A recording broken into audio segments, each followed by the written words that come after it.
Wala ng buhay ang isang ginang nang matagpuan sa isang bahay sa Tanay Rizal. Suspect sa krimen ng kanyang mister na nakita ring patay sa lugar. Balitang hatid ni EJ Gomez. Natagpo ang patay ang isang mag-asawa sa isang bahay sa Tanay Rizal kahapon.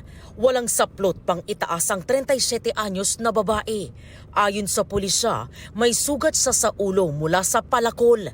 Ang 45 anyos naman niyang asawa, wala na ring buhay malapit sa kanya.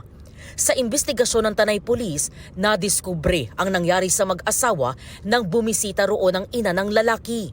Humingi siya ng saklolo sa kapitbahay at saka nagsumbong sa pulisya. Batay sa pahayag ng isang nakasaksing minor de edad, nangyari ang pagpatay sa babae nitong Sabado. Ang sospek, kanya mismong mister na kalaunay nasawirin.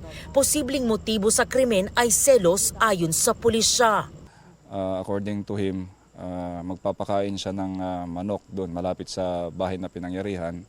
At narinig niya nga na may dalawang sa loob ng bahay na nag-aaway. Yung babae ay nakikiusap na tama na. At saka yung narinig naman ng bata doon sa lalaki is linoloko mo ako.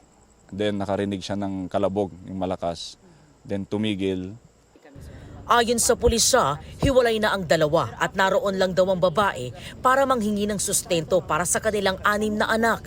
Narecover ng pulisya ang palakol na nasa 24 na pulgada ang haba sa tabi ng babaeng biktima.